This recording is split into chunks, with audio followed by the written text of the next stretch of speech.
going to be keeping our eyes on is the Gwen. Gwen still being up definitely feels absolutely massive. Taliyah, another champion that has kind of been weird. It seems like some teams do value this pick very highly. We've seen it banned quite a bit, but not too many teams willing to pull it out so far, which feels, I'd say, a little bit of like a miss, considering that you have power to roam at level 6 and also are an incredible scaler. So now really only going to have Swain left as one of those two champions that have risen back into the meta. Yeah, we'll see if the Swain makes it through these bans or if he'll be taken off the board. We have seen a fair few Swain bans, but still quite a lot. Like, this is the thing. We're so early on in the meta as well, where I feel like the bans are going to gradually change across the course of the split, and we'll find out what the teams value more than other picks. The Senna going to be taken off the board. The pick, oh, actually, Lysandra? I did not expect a Lysandra ban to come out today. Yeah, so it seems like JDG are maybe trying to angle for an Ahri pick, right? Typically, it's ban out the Lysandra, opens up the Ahri. Technically, as well, opens up the LeBlanc. Two picks we know Yagao plays and has played. The other pick that is open that I want to highlight is the Kalista. So Viego taken away because Wukong, the highest priority jungle, is there. Kalista has really been our next high priority AD carry. Despite the fact that Ezreal has more picks in it, it seems like a lot of people have really just preferred blinding this Kalista and getting a very strong early game laning phase. Yeah, but that Lee Sin, we did talk about it. You know, Shadow going for that Viego could leave Kanavi to go for the Lee Sin himself. Ahri Lee Sin as well, an exceptionally strong 2v2. Like, the power that you get in the mid jungle with an Ahri and a Lee Sin is monstrous. We know Yagao and Kanavi will leverage that. Yeah, I think it's great because Yagao obviously plays a lot for jungle and for his side. So I think we can expect Kanavi to be enabled. And there's the Kalista pick that we expected to see come through. LGD's bot lane going to bring that one out. I wonder if you go for a support here. I think I'd prefer you just pick mid and maybe wait for a bit of a support counter pick later on. But seems like no, not wanting to maybe risk the Renata being banned out. This was a 2v2 lane that we saw have a lot of prevalence the first few days of the split. And then one or the other champion would start to get banned away. Oh, it's actually going to be the Nautilus in the end. This is a fairly standard duo alongside Kalista, obviously very too safe, Munchables. Too safe. It's weak. That's not the big Chad energy we want to see here. I mean, he throws an anchor. That's pretty Chad. Like, this guy's strong. He's and also total anti-bro. I don't know if you guys know the Nautilus lore, but completely like wrecks everyone he used to know for absolutely no reason. Wasn't even their fault. Anyway, moving on. Ezreal gonna be locked in for Hope down the bottom side. Look at the skirmishing power on both sides. Lyic, we're gonna get a scrap. Yeah, so far, right, LGD definitely angling to play around their bottom lane. They have tons of ways to be able to start off fights. You're gonna pretty consistently be able to get prio. Pending on support matchup, right, for JDG, they can still pick some kind of enchanter in the bottom lane, whether it's Karma or so on and so forth. But then that's even more reason for LGD to want to play around the bot lane, look for those 3v3s and all-ins to be able to find those kills. But JDG now just going to angle to take away more mid laners. The LeBlanc ban makes a lot of sense. Another champion that was picked pretty consistently into the Ahri in both Spring and at MSI. The only real pick that we've seen be answered into Ahri that's still left open is the Vex. It's only been played twice so far this split, but right, we saw it a lot early on in MSI. Galio would be the other standout to me of where it's like, hey, you can play Galio into the Ahri. You're just going to, again, throw your Q, hit the wave with your passive, and be able to walk away. But JDG say screw that. JDG not interested in playing against that Galio. So LeBlanc, Lysandra, Galio, all taken away from Yeji in that mid lane. We'll see where he's going to end up going. But first, we need to look towards JDG's next pick, because they could go for a support or a top laner. It's fairly safe to assume they'll go for a support next. Yeah, for JDG, I'm interested to see where they go. So far, pretty much showing everything. I feel like their comp isn't too heavily indexed into one way. The Alistar would give them both engage and disengage, which would be pretty nice considering that LGD's comp so far really does just want to look for the all-ins. You'll provide Ezreal a little bit more safety coming into those mid-game fights, so that one will be locked in for Missing. And heck, that was another pick that Missing played a lot back in 2020 and had standout performances on. So now, LGD, how do you respond? Oh, it's going to be a Sylas. Instant lock-in right there from Assum. And then the Ornn being hovered for a second there. That is something that Fearness has played a reasonable amount of. But Fearness, I like things like the Camille. I love watching Fearness have a little bit of flexibility. We saw the clip of him on Akali earlier today in this segment. I'd love to see him have a bit of a bit of influence. A Fiora blind in the top lane is certainly one way to do that. Yeah, I wonder if JDG are going to look to like maybe hard punish it with something like a Jace and play for sides, or if you're going to match scaling with scaling and maybe go for something like a Kale pick that we talked about earlier on. You'll still be able to get through laning phase fine, but oh, that is something I didn't hit, right? Same vein as Jace in terms of bullying out in the early laning phase, but this is 369's pick. He played this pick more than everybody else in Spring Split. He gravitates to it so consistently. Heck, he even played it in their series against Top Esports. I will say, though, he currently has a 0% win rate this split on Kennen, because that was the one game that they lost against Top Esports. So, but yeah, this is a pick that 369 is super comfortable. And as you say, has that ranged matchup that you were talking about with the Jace, like just trying to punish Fiora during the laning phase. Kennen will be able to get a lot of harass down against that Fiora. Should be able to do decently. We'll have to wait and see. So originally I was looking at that top lane matchup as the big one. With a Kennen there, I'm not sure we'll see that much action up towards the top side. Down in the bottom lane, it's very possible. With a Kalista lane, you're always a little bit nervous that there's going to be kills in the laning phase. Yeah, I think for LGD especially, you're going to want to put a lot of pressure down towards that bottom side and at least make sure the Kalista's doing well. Again, you should be able to get priority, play around that, look for invades in the enemy jungle. I think JDG can be the ones maybe trying to punish this Fiora a little bit more. Kennen should be consistently pushing, so you'll have to play off of like a bounce back or a wave timing along those lines to be able to find a gank. But I think the mid game is where it gets really interesting because the Fiora doesn't really fit with the rest of LGD's champions. Like, you have champions who want to dive backline, who want to go in, who want to brawl and have team fights. And Fiora's always just been so lackluster, right? You see a Fiora flank coming in behind and you're like, I'm just going to turn and kill this Fiora. What are they going to do? The answer's always been nothing. So I'm kind of curious to see if LGD will be able to pull off this balancing act of having a Fiora, but also having a Kalista, a Sylas, all these champions that want to get in. Yeah. I will say, Teamfight Fiora is ever so slightly better than it used to be. Now Gore Drinker exists, but it's still not great. It's still not great. It used to be even worse. It used to be like Fiora literally offers nothing to a teamfight. Now it's like Fiora offers very little to a teamfight. So, you know, minor improvements over the years. But we're on to the Rift. So far, no level 1 shenanigans here is missing. Looks like he's dropped a ward and gone back to grab a sweeper for himself. But other than that, actually, interestingly, Assum starting with a sweeper on this Kalista. Yeah, I'm curious to see what he does do with it. Also, going lethal tempo, which has been way more standard in recent times. I think maybe the most surprising one we're seeing is the first strike coming out for Yagao. So going to bank on making a little bit of money in the early game, considering that he will just be able to trade with Yeji whenever he wants. The 10% bonus damage later on is going to feel pretty good as well. So yeah, not really too much of interest in runes other than that. And it looks like we aren't going to get any scrappy level 1 shenanigans. I can't say I'm super surprised on that regard, but that's okay. Let's talk junglers here. No. I was going to say, we're going to get it. We're going to get it. LGD want it. The sweeper pops off here as it's going to be the blue buff 400. Kanavi going to have to use the smite on this one. And the sad jinx comes out from Assum. And a confused Nico, or a confused Frog, I guess, from JinJiao as well. Shadow walks away empty-handed. That's actually kind of big. They've spent a lot of time going for that invade. Kanavi's going to be like 2 caps up. Yeah, they spent a lot of time. Not as much time as what happened the other day. I can't remember what series it was, but we had like 3 minutes level 1. Fighting around that red buff. But yeah, he's going to lose a little bit of time. So Kanavi now should be able to find an earlier window to be able to influence the map. We already kind of hit on for him. Top lane is a very easy avenue for him to look for. You can set up a 369 stun. You have the mixed damage coming in as well, which will be even more potent. Yagao gonna have push in mid lane to influence any invades that Kanavi wants to go for, and Kanavi does want to go for it. Yes, he does. Sonic Wave over, but Shadow has made a beeline to that blue buff. Really intelligent pathing from Shadow here as he goes for a ring around the roses. And this will only be Shadow's second camp. Kanavi already has 3. As he's gonna have to get over to Yagao. Doesn't have his W yet. Kanavi just walks into them. Still had flash as well. After everything's gone so right, it all suddenly goes so wrong.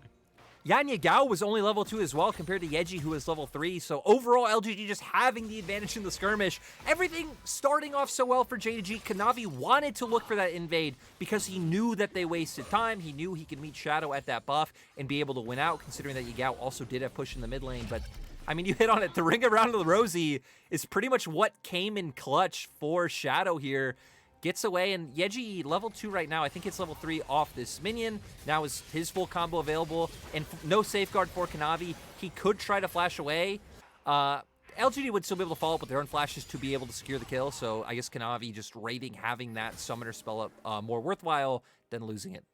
And you just know off the back of that play, Shadow immediately jumping into all chat and typing jungle diff. Like, it's the only course of action in that situation after getting so far behind at level 1 and then now finding an advantage, even on farm, and going to be able to go for this Scuttle Crab on the bottom side. So Kanavi kind of left wanting in this one so far. And you can see a bit of a CS difference in the mid lane thanks to the fact that Yeji was going for that little skirmish while there were minions dying underneath the tower.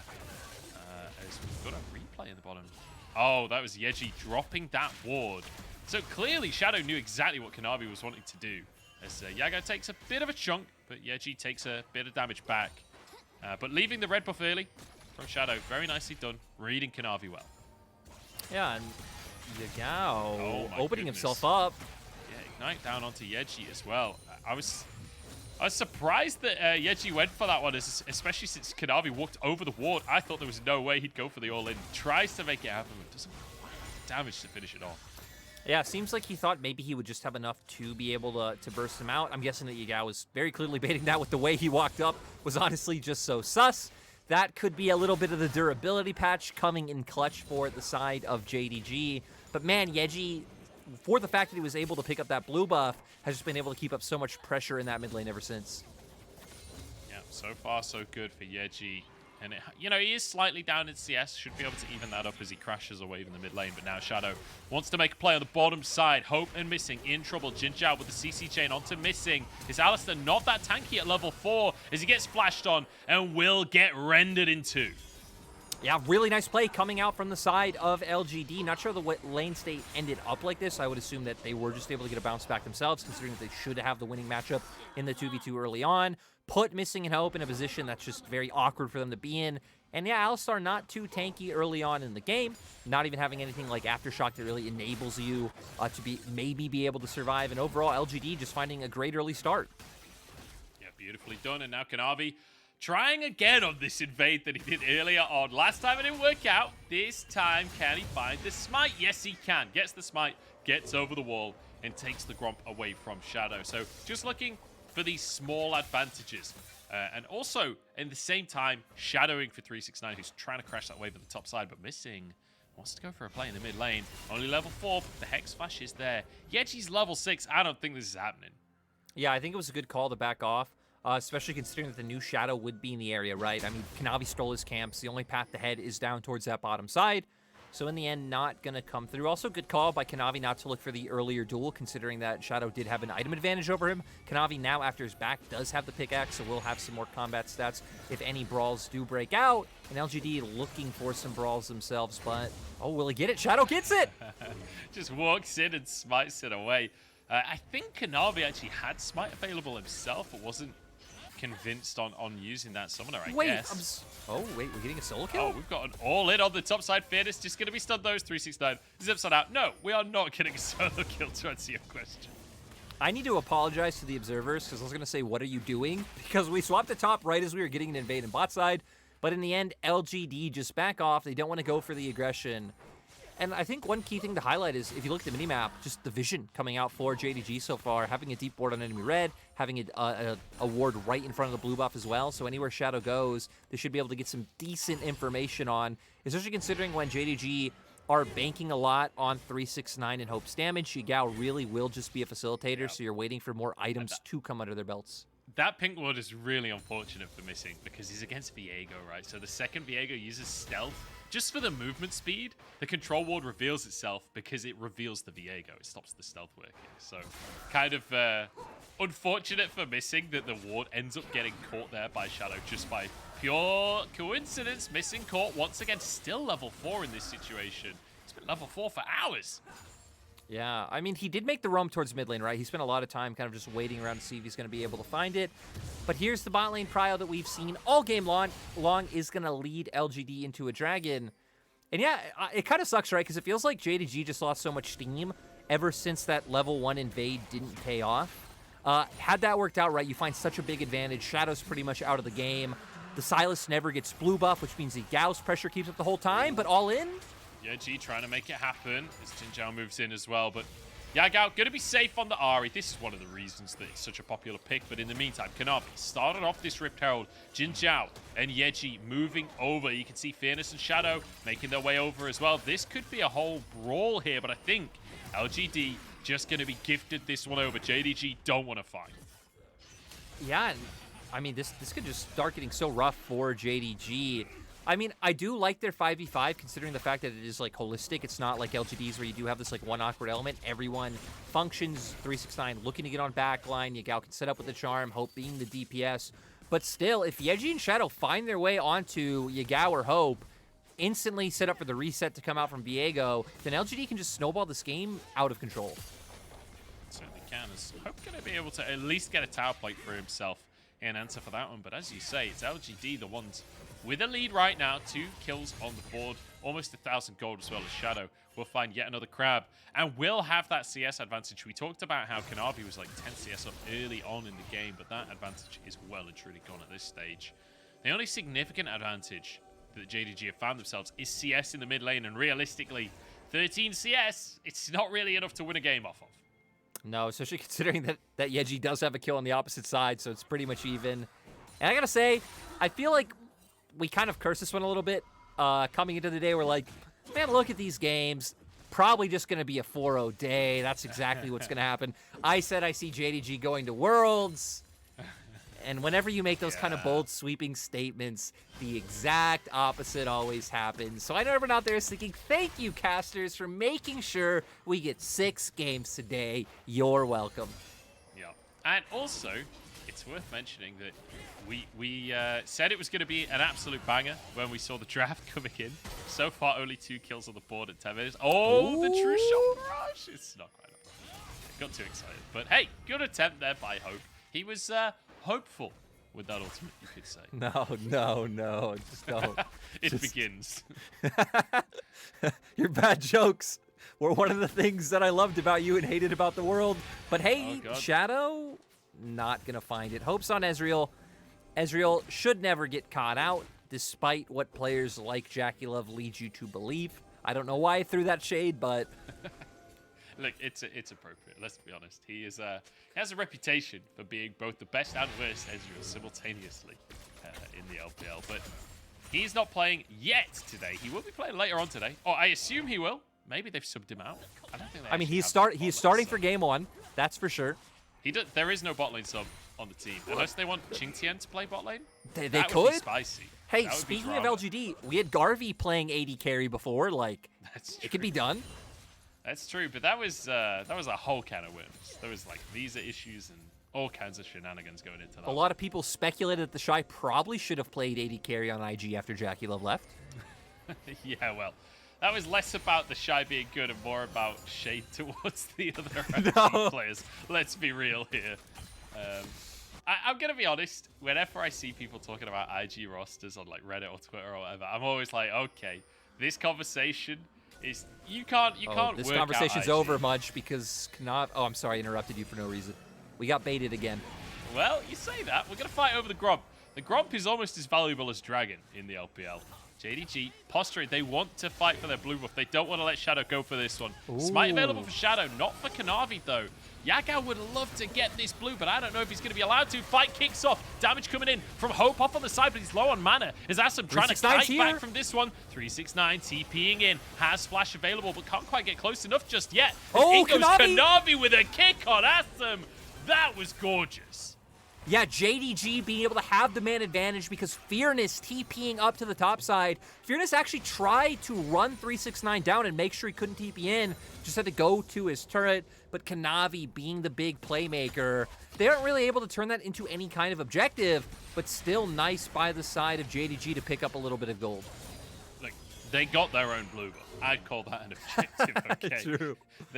It was worth it in the end. Fearness, I will say, does get a bit of solo time up here. That's 2 plates taken already, and the Herald is marching its way up. Shadow just dropped that down in the lane. So if Fearness can make sure that this does get the crash onto the tower, and it will, That'll be another bit of gold going over. As Fearness actually does get some of the credit. I wasn't sure if that was going to be within the time limit there. So Fearness essentially getting 3 plates worth of gold ultimately. And then Shadow gets 160 for his trouble.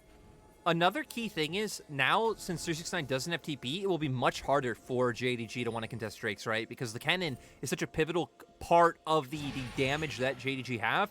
Everything else is single target damage, right? He is bringing the only AoE, getting on top of numerous members, so looks like JDG won't even be able to contest. They're still angling around the area, but I don't think there's anything they should be able to do. No, definitely not. Shadow grabs the second Drake. It will be an Ocean Stole this game. Let's see. Let's take a look. This was a very messy fight. It has to be said. Pure chaos.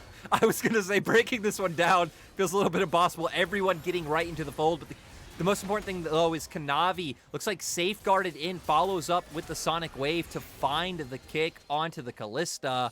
That's all they're able to find. The other LGD members able to close enough distance, but still getting a bit of a pick in your back pocket is always nice. It gave 369 enough gold to finish up that rocket belt, but also made it so Fearness should probably be able to break down this first turret. Hook on missing in the bottom side. Will use that ultimate to keep himself safe, and actually JinJiao getting pretty low. Shadow trying to get under the tower, but Hope's got the damage here. Chasing up, and now Kanavi and Yagao moving in from the river. Yeji trying to follow as well. Has the Spirit Rush in his pocket. That's going to be that as Fearness gets a tower down. That's the first tower of the game, and now looking for 369 as well, but won't be able to find his target. Oh, 1v1 in the river. Yagao versus Yeji, but nothing comes of it. You know, the more hindsight we get from that JDG play, the more bad it actually was for JDG. Losing the dragon, losing in top, the Fiora's getting much bigger, all for a window where you actually couldn't take an objective. Now I want to see if JDG start moving up towards the top side, maybe try and find a gank onto Fearness and pivot that into a Rift Herald. Yeah, we'll have to see. It's all going to come down to the team fights, right, for JDG. You're talking about this Fiora getting ahead. Well, Fearness, he's going to be a monster in those side lanes. But 369 is on Kennen. There's always the opportunity to get a big ulti as Yagao looks for Fearness, but slightly wide on the chop there.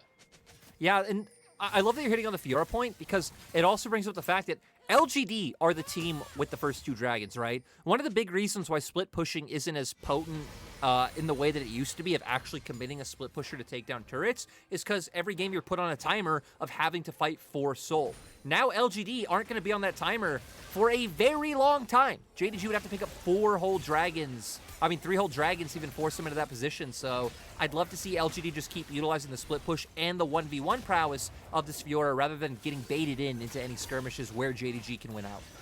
I mean, the earliest possible soul for JDG would be 22 minutes and 43 seconds away, Lyic. So plenty of time for LGD to play with. It was a Herald taken there by JDG, so at least they get something for themselves.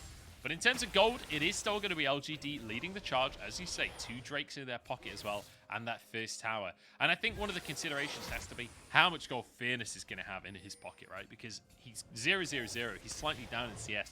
But 5 plates and the local gold for the first tower of the game, like, he is going to be huge. Yeah, I mean, we can already see, right?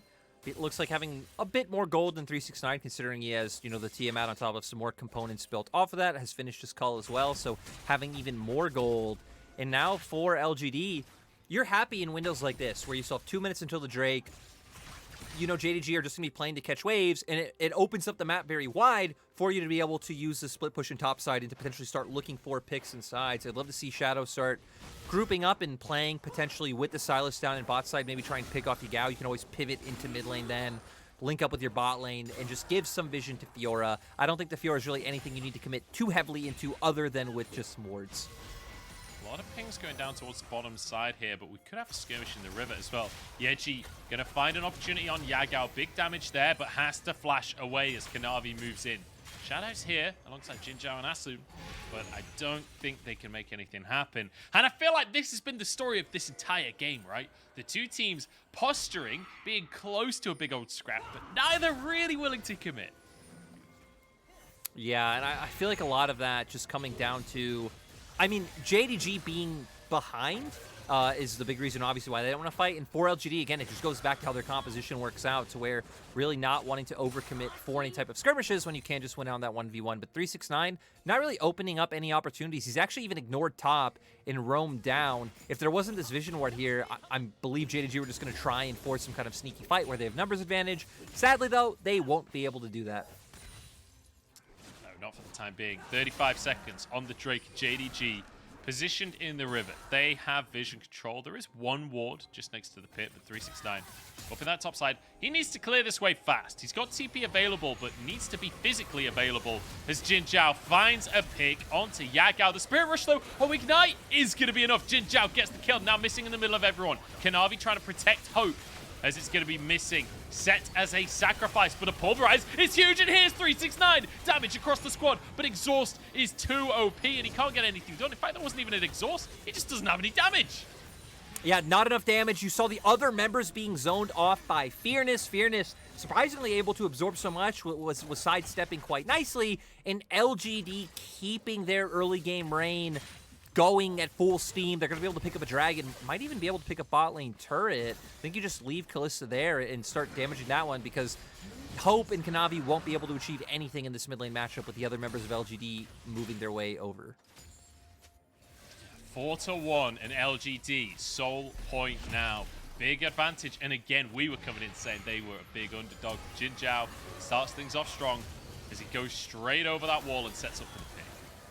Yeah, looking for the play. JDG were trying to set up their own play with missing waiting over the wall. They weren't able to do anything, though. And this is where the fight dichotomy comes in, right? Where you see Fearness able to zone off multiple members. They aren't able to get him low enough. Great parry coming out from him on top of having the Gore Drinker. Then 369 getting on the opposite side of the fight. I mean, his damage by himself just really isn't enough. Even had he picked up the Kalista, it really wouldn't have meant anything for JDG in terms of winning that fight and being able to turn that into objectives. It wasn't exhaust in the end. It was Assum's exhaust that came through. So nicely played by Assum to keep himself safe and keep the team safe as well. And I mean, hey, there's the gold. Well, hey, Fearness and Assum both top of the table. Very nice to see. Is Fearness just eking out the lead there? I feel like they're racing up at the top of the table, swapping places there. But yeah, very nicely done. And across the, like you can see that across that, on average, LGD are ahead, right? And that means ultimately they are just over 1,000 gold ahead. But there's also the hidden gold value of each of those Drakes, right? There's a lot of gold value and statistics there for each of those Drakes. And in 3 minutes and 30 seconds, we're going to have to see if this JDG team fight composition can pull it off. Because honestly, if they don't get this next Drake, I think they might just be doomed. Oh, I think, yeah, if they can't secure this and we have Soul coming out for LGD, I think that'll be huge. Especially considering, right, a lot of JDG's damage is going to be, like, posturing, Ezreal throwing out his Qs, Yagao throwing out Qs, trying to get them a little bit low before you're able to follow up with any sort of meaningful damage. They did have an idea of how they wanted to play out the last fight, right? We had both Yagao and Missing waiting over walls to find flanks. LGD just reacted beautifully, being able to turn onto those two separate members. And that's going to be all about vision control topside as we see JDG already starting to move over, considering that Baron's the only objective up on the map now for the next 2 minutes. They won't be crazy enough to do it. They really don't have the damage to do it either, considering you look at Hope's items right now. Only the Mirror Mana coming out on top of the Essence Reaver. So yeah, man, I feel like JDG are just so far away from having any meaningful damage on their team. Even Yagao going fully with the Morello, I guess just out of feeling so desperate of like, I need to finish combat stats now, because if we don't win a fight right now, it will all be over. Man, long gone are the days of DFG REA, where Ahri actually does damage herself. Like, feels like this, Ahri's basically TF 2.0 at this point in my mind. Like, she's got a bit more damage than TF, but ultimately, you always go Everfrost. Quite often you see utility items as the second item. You're almost never the assassin that Ahri was always heralded as in years I before, remember, you know? I remember Ox showing us the clip of Ahri using her full combo on the Jhin, and the Jhin not being 100-0, the Jhin living and walking away. And it's like, my God, definitely one of the lower damage assassins coming on out. I don't even think you can call her an assassin anymore. Yeah, you're definitely more of like a mid-range control mage. So on the opposite side, I feel like Sylas is actually one of the champions who, despite being like a quote-unquote assassin, right, more of a bruiser, has benefited a lot from the changes. He had his healing cut, like all healing sources were on the durability patch. But the fact that fights are extended just allows you to get more rotations of your spells off, which ultimately should probably lead to just using your Kingslayer more and actually healing more than you were before. So definitely a champion who is feeling happy in this meta, and one I expect us to see more as the split goes on. Yeah, and yeah, she taking full advantage of that situation. But Lyic, enough about the meta. We got 55 seconds until this Drake comes up. JDG with vision control right now, and they want to pick. They want to go for Assum. They found him in the jungle. 369 can't find the stun. Flash out from Assum, but that is a pretty important cooldown for this next fight. Yeah, it's going to be really hard for them to walk in and missing. Still waiting in the wings. It's going to be Everfrost, but Shadow gets over the wall before it happens. The support pulled out as well by Assum, and now gets a double knockup to LGD want this fight. Flash forward from missing. JinJiao, a bit too aggressive with the re-engage there. And with all of this space bought, surely JDG get the Drake. I want to see, because JDG actually have some time to get some recalls off. I don't think they should go for it. You already have 3 Drakes. So losing out on this one doesn't mean anything. You have Sylas pushing up on the top side. He just took down a turret. LGD could definitely go with losing one, and it looks like ultimately that will be their plan. As you can see now, all of their members heading up towards the top side. Ping's actually coming out on Baron. Yeah, that's a lot of pings. And you've got a Kalista and a Viego. You do the Baron real quick. It will be on a ward. JDG have full information of the situation, and it looks like LGD will think better of it in the end. Or will they? No, they won't. No, they won't. Let's go. They will not think better of the situation. Immediately onto Baron. Baron flips. I'm all up for it. LGD going to try and force a fight, despite the fact that those ults are still down. Those flashes are still down. LGD don't care. They still want to try and force a fight. Fearness does have TP. This is it. 369 wants to try and find the ulti. Remember, Assum's exhaust is going to be crucial. Assum might be caught, though. Everfrost is there, and that's the picks JDG was looking for. And LGD, they try and make the magical Baron happen, but it bites them in the arse. I mean, it was literally the most insane decision. That's why we cheered it on. You didn't get anything back that made you not want to fight JDG 10 seconds ago. I don't know why you want to try and pull them into this tussle now. Oh god, Yeji wants to try and find the play alongside Shadow. Hope over the wall to make sure Shadow can't get into the pit. He's forced away. In the meantime, Yeji trying a 1v3, trying to make the miracles happen. Baron down to just 1,000 HP. The smite will come up through. There's the Baron for JDG. Can LGD find a kick? A kill, sorry. It's not going to happen. Shadow on the wrong side of the map right now, in between towers, but he's pretty quick as this Viego. I think he might be able to get away with this one. Yeah, he'll be fine, but still, this is horrible for the side of LGD, completely throwing away the large semblance of control they had, right? The gold lead has always been minimal, but they have definitely been the ones in the driver's seat in terms of map control, in terms of being able to push into the enemy jungle. And we're going to see here, I mean, I don't think the like fight itself is too important. They have a numbers advantage. They have this comp that wants to get in the thick of things. Yagao having his ultimate available into the Everfrost just sets up for the pick. Yeah. But the most interesting part to me was the fact that the whole time LGD were doing Baron, there was actually assist pings coming out on bot lane turret. Yeah. So I don't know if LGD's plan was maybe like, hey, just pull them all topside so no one stops who are split pushing, or if it was Fearness himself saying, guys, please don't fight, I can win side lanes. Whichever one it was, it's like, it didn't work out. The key thing that we could take away from it is, whatever the plan ultimately was, it did not work, and they were not on the same page. Like, clearly it was Fearness off of the sideline, we need to get a tier 2. But in that situation, LGD do not want to start the Baron. They just want to threaten the Baron, right? They just want to be vaguely near the Baron, but never close enough that JDG can engage. And that's not quite what happened. Yeah, and even for JDG, right, when we think about setups this game, JDG have had the superior vision control. Pretty consistently, JDG have felt like they've had more wards on the map and more like priority areas like swept for vision. And you can even see that now with the Baron. Just look at their vision control in this quadrant of LGD's jungle. LGD, I mean, if they move anywhere, they will be spotted. That's why LGD now, they're too afraid to look for the fight. They're just committing to pushing waves and sides. Maybe Edgy can move over now and you can try and find some sort of play on mid, but you still might not have an idea of where other members of JDG are. Yeah, so it's going to be resets here. It's Kanavi, I think he'll grab a Gromp before he heads back as well himself. 4-3 on the scoreboard, 2 minutes till the next Drake. 50 seconds on the Baron, which I don't think will be enough for JDG to really find anything more. So we kind of return, to a somewhat neutral position on the map. Maybe 369 can grab that tier 1 in the bottom side before the Baron is done with. But ultimately, we're looking at the Drake in a minute and a half. We're looking at the 5v5 once again. Or if we get a 5v5, where the Fearness actually joins in. Yeah, I'm curious to see if now LGD maybe is starting to think like, hey, we're getting to the point where we can't opt into the 5v5s. You now have Hullbreaker coming out for Fearness, which was changed. It is way more potent the later you get it. It was nerfed in the early game, so that's why you see it now typically coming out as like 3rd or 4th item. And yeah, LGD, I feel like that's really the only path, is just all inning on this Fiora. JDG, though, are going to commit 2 members to top side while they are 3-man pushing the spot lane. So they are Hope trying to get onto the tower here. As Fearness pressuring on the inhib, but I feel like 369 should be able to just defend under the tower. Yagao's moving up.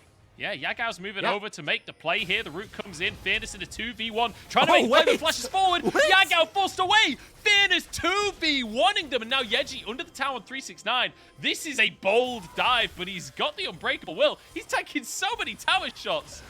But I don't think he'll survive this one. Hope with the timing on the ultimate. Oh my days. I mean, look, it was bold from LGD. You can't say it wasn't, but whether it was good is a different question. I mean, kudos to them. It almost worked out. You can see what they were going for. Fearness was already winning out in that 1v2. Yeji just overcommitting a little bit too much. I can understand why he goes for it, right? Stealing the Unbreakable. I'm pretty much the best ultimate that a Sylas can take and then look for those dives. And Fearness just going to keep going. Fearness doesn't care. He doesn't give a monkeys. He's just going to keep on pushing here. 369 is going to be forced away any second. He doesn't have his ult available, so he needs to run right now. In comes Hope, though. Fearness going too far. Every time a solo laner pushes up, Hope will be there. He'll be there to punish. The inhib survives. The Drake is taken by Kanavi in the meantime, as we're just watching 369 farm instead of the smite fight. And this is the good part about LGD getting those early Drakes, is that they can commit to plays like this and not feel too bad about being on that timer. We're going to go back to the original tussle in the top lane. Just a lot of healing coming out from Fearness with those vitals and with the Gore Drinker there as well. Beautiful flash to get that damage off. Yagao barely being able to survive, and then Yeji not being able to connect with the Abduct. The Zanya's there as well. A little bit doomed. Yeah, it was a little sad. It was a little sad. Great timing from Hope Sultan. Like, timed that absolutely beautifully. Who and was it means the now, one? JDG, 2 Ocean. Was it LWX, the one in Fountain? Remember we had that one, the Ezreal snipe from Fountain. Yep, LWX. What a great guy. So good, so good. It's such a rare play. It's not that hard to do. It's just a matter of timing is missing. Trouble on this one, but does have that unbreakable will. Yeji's gone too deep, missing, trying to follow up as Kanavi in a 2v1 on the other side of the fight. Dashes back out, 369, stuns onto Fearness, trying to finish the enemy top laner off, but he can't quite do the damage. Now JinJiao's there to support. In the meantime, missing, surviving, Yeji's engaged as the LGD health bars are low, but not low enough. Double kill comes through for Fearness, and they want a little bit more. Hook onto Hope, but he turns golden. Flash is not available, but E is available for himself. Kanavi and Hope caught up and taken down. Fearness with another one. There's one for Shadow, and there's an ace for LGD. And LGD just completely punishing JDG's over-aggression. I'm not sure why 369's looking to go in by himself. No one really able to follow up except Yagao. Now LGD gonna be able to start pushing through the base, and looks like they should potentially be able to get at least 2 inhibs. They might even be able to end, but I'm kind of skeptical with the fact that Yagao and Missing are coming up. Yeah, no. They're not even going to go for the inhibs, weirdly enough. I feel like they could have, but they're looking for the Baron. They've got their eyes on a bigger prize right here. Fearness going to go for a red buff on the way. Assum moving on over. Remember, Kanavi was one of the last people to die. He's not up for another 6 seconds just yet. This Baron will be gone, so forget the inhibs. We can get them later once we've got the purple worm. Very nicely done by LGD. And I mean, their comp utilizes this so well. You factor in that the inhibitor turrets are already down. You have that split pusher in the Fiora. You can play out through 3 lanes so well. I'm not sure if Sylas will have his TP up, because in this replay he doesn't. But we'll see here. I mean, they were angling for the play. LGD being a little bit crafty, waiting in that brush, but Missing already gets chunked so low. And then here's where it gets confusing for me, because 369 committing so hard, but no one really able to follow up. And especially Yeji and JinJiao actually were kind of the heroes in this play. Both of them separating the other members of JDG to be able to follow up and deal damage. Now we're at a point where it is a 4v3. Missing's already chunked so low. They are able to keep going in. Shadow finding the resets. It looks a little bit close in the end. Hope does some actually surprisingly good damage here, but it was all for naught. Yeah, I mean, an attempt to turn around there from Hope and Kanavi, but unfortunately not enough. But it does mean that things are fairly even once again. 2,500 gold difference, 2 minutes on that Baron that LGD could use for themselves. Remember, they have that side lane advantage with Fearness, and currently Yeji pushing up at the top side, both with DP. Drake not up for another minute. They could put a lot of pressure on. Yeah, they're going to be able to do so much. And again, playing out through the 3-lane setup that we just hit on, especially with the fact that both of the show laners have TP, it will be very easy to just pull JDG across the map. And then JDG's only option is they might be caught out. Oh, hook in the mid lane, and that is going to be game surely. Such a crucial pick at such a crucial time. And now it's going to be missing, trying to escape, but he's against another Alistar as Yeji steals his ulti with 2 picks there. And Fearness looking for more onto Hope as well. 369's ulti is too little and it's too late. This is going to be JDG cut down by LGD. And we start our day off with an upset and a half. LGD looking good here. One awful Baron play, but aside from that, actually looking very clean.